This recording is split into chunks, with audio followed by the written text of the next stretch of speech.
Hi everyone, it's Jen from Sundae Baubles. I hope that you're doing great. Today we're going to scratch the surface of a topic that is very important to me: reproductions, replicas, and counterfeits. Why this is important is because as a collector you pay a premium for a vintage or an antique item. And I'm sharing this story now because I've noticed a plethora of items that are being listed that are not what they're purported to be. So, by the end of this video, I'm going to teach you how, using a specific example, which is a locket I own that is genuine and a listing that I found that it is not, to look for signs that will help you make a good decision when you are adding something to your collection. Let's begin with the definitions. A replica is a recreation of the original by an individual or unaffiliated group. These are usually produced for personal usage. Some examples of replicas are the coronation spoon and ring on display as part of the crown jewels in the Tower of London. A reproduction is a high-quality recreation of the original by an official or authorized source. The Museum of Jewelry creates faithful reproductions with permission from museums and private collections. Replicas and reproductions sometimes find their way into the secondary market, and then they're misrepresented as true period pieces. This can be innocent, or it can be an intentional effort to deceive. When there's an attempt at deceit, this is a counterfeit. Counterfeits are recreations by unauthorized sources, usually for the purpose of monetary gain. The two images on this page are examples of something I like to call frankenjewels, antique pieces that use a combination of older parts with additions to try and fool buyers. These examples were highlighted by Kim of Estate Jewelry Mama.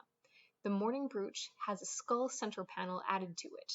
This memento mori edition is not appropriate in a mourning jewel. They are not the same and interchangeable. Memento mori pieces are much earlier. The Lover's Eye mourning ring dated 1850 is also incorrect. Lover's Eyes had a short window of popularity from 1790 to 1820 and have specific details.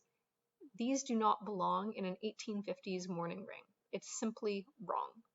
In both cases, there are also design elements that are incorrect, and we'll reserve that topic for another day. The locket in question was listed on a popular platform, but this isn't a problem that's unique to platforms. It happens at auctions, it happens in retail establishments, it can happen anywhere, anytime. So it's important to arm yourself with the knowledge. Let's begin by looking at the listing itself, and then we'll do a side-by-side comparison of the lockets. The purpose of this video is educational, so I've captured the pertinent details of the marketplace listing without exposing the seller. Please note that the information in this video was respectfully brought to the seller's attention, but it was not well received. Listing details were somewhat accurate, albeit over the top, with statements like, "It's probably the nicest one I've ever come across," and "It's a true work of art." As you see the side-by-side, you're going to understand why this stopped me dead in my tracks.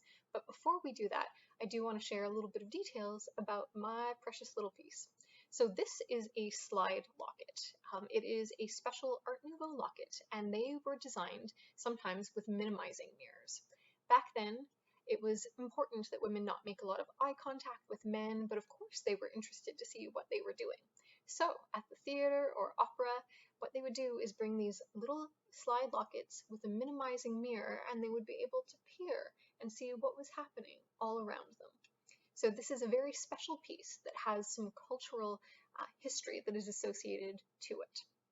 Now we're going to take a look side by side at my locket with the other locket, and you'll begin to see some of the signs that all is not right.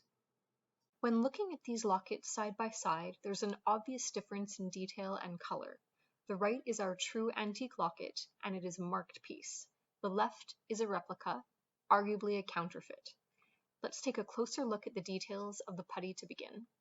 In the true antique example, the hair, wings, and fingers are very detailed. The features are modeled in the replica. The bird detail and vines are clear in the antique locket, and again, these are clumsily executed in the replica. The scrollwork and leaves are crisp in the antique, as one would expect in a piece of repoussé work. Again, these are dull in the replica and lack detail. As noted, the antique is a slide locket. and the replica is a photo locket. The antique is marked for the maker and metal, while the replica simply states handmade, which can sometimes be found on pieces made by artisans, but in this case, a replica of a known piece, it is very suspicious. Finally, the repoussé work should be hammered into the relief from the backside. There's no evidence of this on the replica whatsoever. We're now going to take a look at the lockets again side by side, just at the front, and I'm going to share some top tips. And these are tips that are going to be helpful for you even if you don't have an item to compare what you are looking at in the wild to. Our antique is on the right, and the replica or counterfeit is on the left. Muddled details can sometimes be explained when the original was cast and then used to do a recreation. Details are lost in this process, and the ground beneath the three-dimensional elements in the recreation also reveals an almost sandy appearance, which again suggests that this piece was cast. The devil is in the details. The patina is also incorrect for silver, and the ground appears to be blackened artificially in the replica. Let's look at a video of the original and note the differences. In this antique piece, the repoussé work can be seen when the slide is opened, and the patina is appropriate for an Art Nouveau period piece. The ground is smooth in between the repoussé work, and the details are crisp, from the putty to the vines and all elements throughout.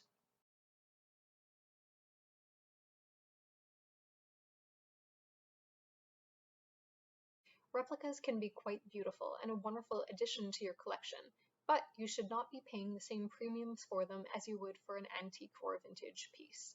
Thank you so much for coming on this journey with me. In future videos, I'm going to share more details on what to look out for. For example, there are hidden terms. Did you know that in the style of generally means that a piece is not actually antique or vintage or from that period? It is a way that is understood in the industry to mean that it is inspired by, but not of that period. There are also such things as reproduction catalogs that are available, and those are pieces that are being produced to look like the old thing, but they're not meant to be represented as the old thing. So we'll cover these topics and many more. And if you have any questions, I would love for you to reach out. You can do so by leaving me a comment or emailing me at sundaebaubles@gmail.com. Whatever we can do to help each other make wise choices and stay safe, that is what I'm here to support. So thank you so much. I hope to see you again soon, and please do subscribe to the channel and like this video. Have a great day and take care.